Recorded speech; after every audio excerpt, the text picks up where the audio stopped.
পৃথিবীর গোধূলিতে যেখানে আজও হরিণেরা ভাঙে পিপাসিত হৃদয়ে রামলোকে, তার তীরে নদী এক নদীর মতন অবিরাম স্পন্দিত জীবন স্তন্দে কলকল্লোলিনী।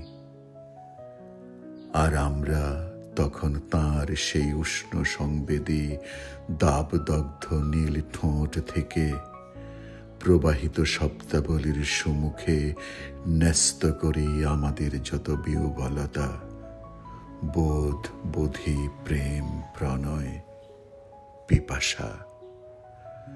আর শিশুর মতন পরিষ্কার টলটলে চোখ মেলে তিনি তার মর্মভেদী দৃষ্টি নিয়ে তাকিয়ে থাকেন আমাদের এই রণরক্ত পৃথিবীর দিকে অনিমেষ।